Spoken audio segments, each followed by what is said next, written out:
be the no-till farmer. Save the soil, you know. I be the no-till farmer. No-till farmer. Yeah. Make our planet better. Yo, Planet better. red worms in the cover crop.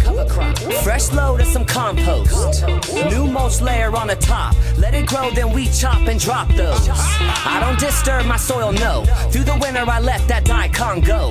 Roots penetrate deep and break down. I just feed the soil and take care of. Hey, what's up, everybody? Thanks for coming back for another garden update. We got everything in flower, and it's getting crazy in here. I'm excited, growers. We got a week 6 flower here, week 1 of flower. We got new lights, the Migro Aray 750, and then we got a week 3 flower here.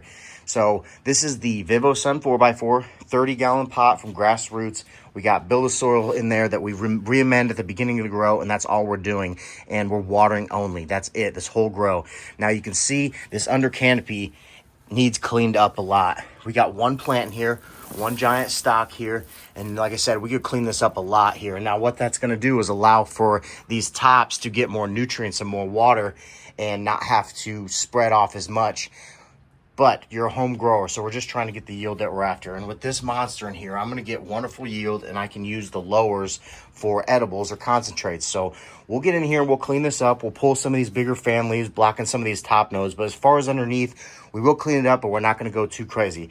It is ideal to do that, but we're trying to show you guys a lazy garden technique to where you guys don't have to do so much, and you can still get amazing yields. We're starting to pre-flower here, which is really cool. So they're starting to stretch up. They're starting to get tall. I wouldn't be surprised if these stretched another 6 inches or so. So come around next week and see how much these girls have stretched.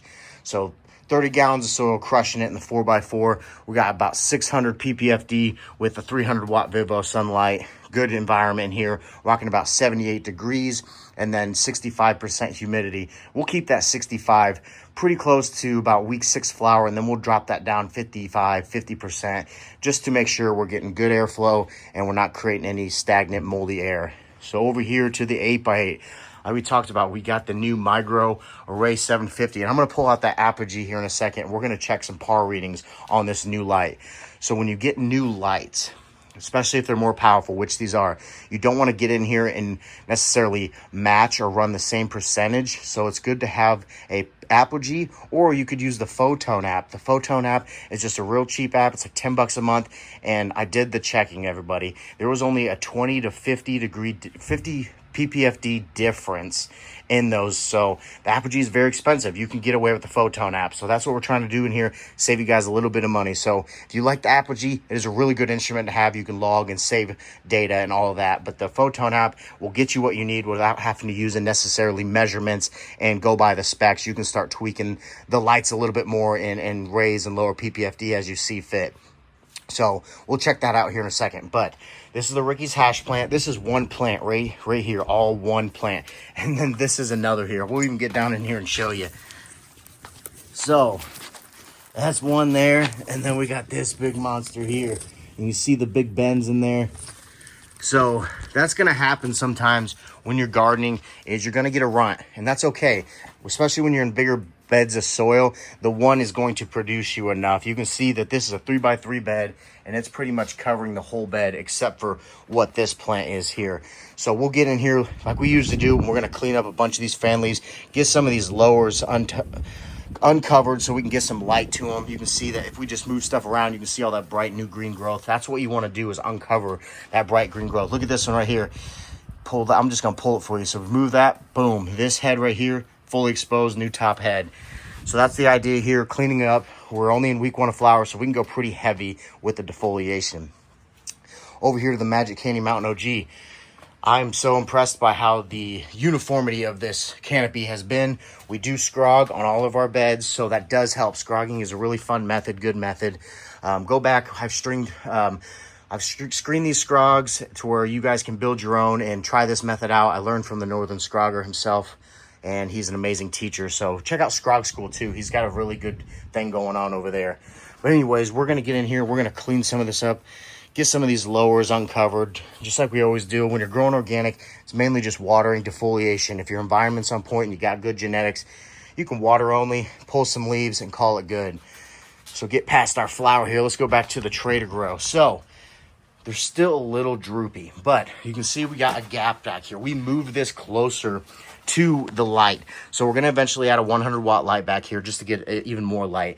We're about 400 ppfd on this grow right now. So it's not the best, but I'm okay with that. If we can get up to 500-600, when these girls get up to close to 900, I think we're going to get amazing yields out of that. So we got the reservoir shut off. It's been shut off for about 3 days now. We wanted to use some of that moisture that was already in the bottom of that tray because it is a bottom feeding system. And once I'll pull up the EcoWet app here right now. So we got the EcoWet app here. So this is going to show me when you're going to water. I like to stick about 30% or so.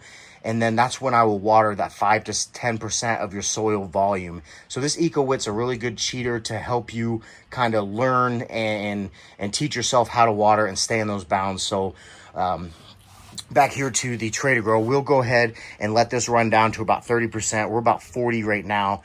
And then we'll kick that system back on, playing with drybacks, playing with the watering. And like I said, we don't have the perfect light back here, so a little bit less water is going to be good on these girls. So day 5 flower, day 6 flower in here, and everything's looking really good. We're going to clean it up, and then I'll bring you back, and we'll talk about the apogee and get some light spectrums here. Before I do that, we'll go over to the 3x3 from Spider Farmer here, 300 watts of light. This is the 5th dimension from All Kid. Starting to get a little gas on her, a lot of earth.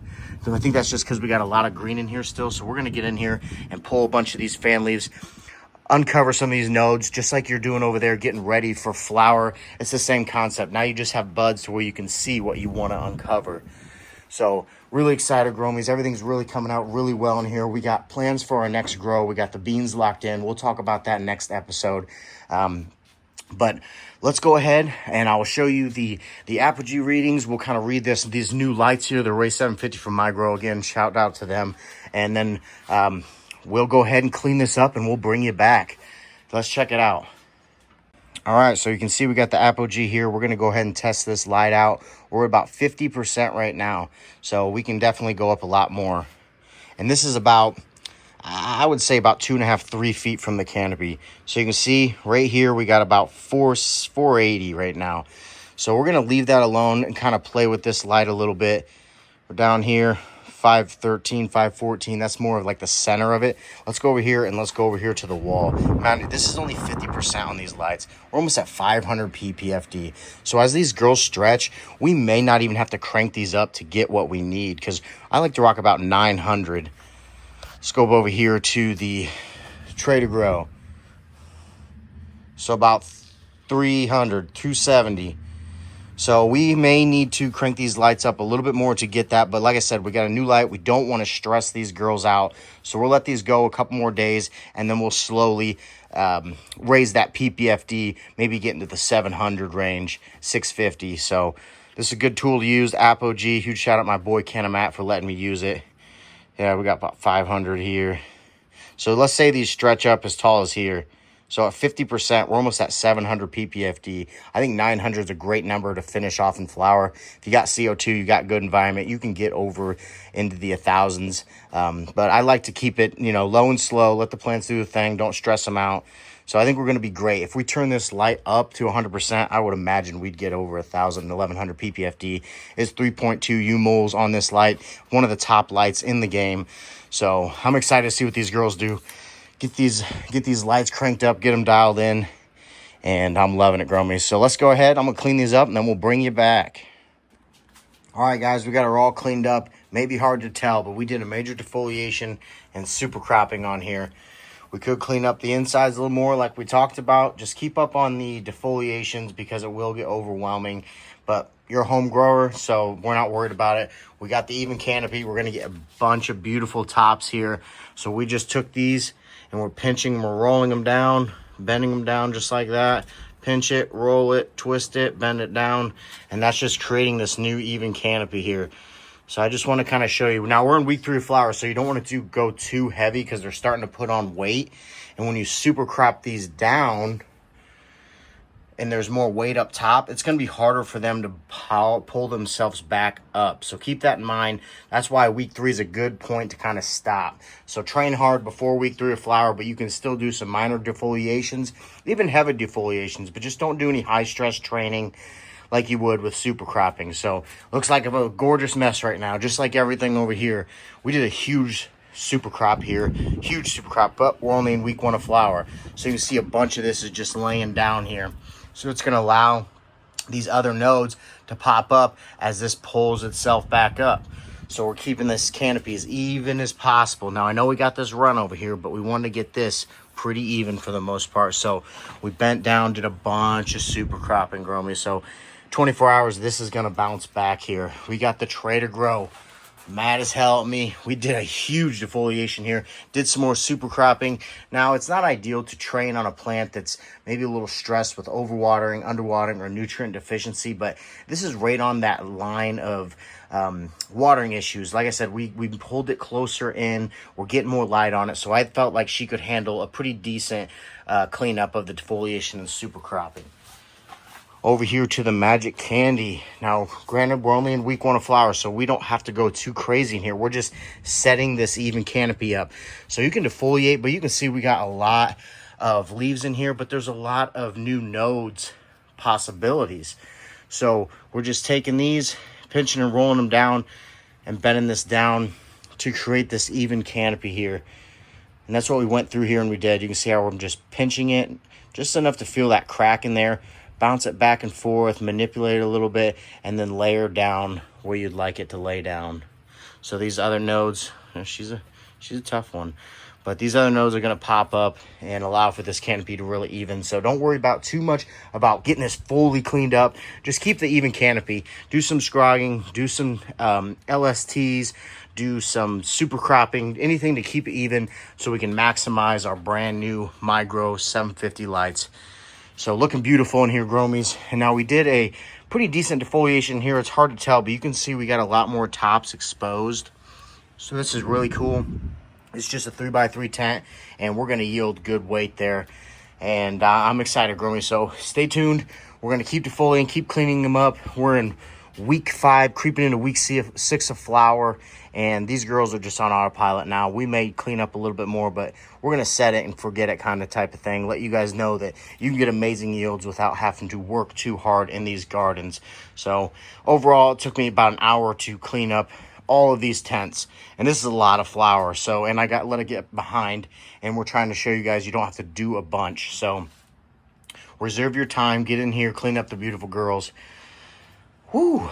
All right, Gromies. Another episode in the books. We're getting in flower. Everything's rocking and rolling. New lights. And I'm loving it, Gromies. So until next time, much love. And I hope you all have an amazing night. BD no tell farmer. Save the soil, you know. BD no tell farmer. No tell farmer. Yeah. Make our planet better. Yo. Planet better. Red worms in the cover crop. Fresh load of some compost. New mulch layer on the top. Let it grow, then we chop and drop those. I don't disturb my soil, no. Through the winter I let that daikon go. Roots penetrate deep and break down. I just feed the soil and take care of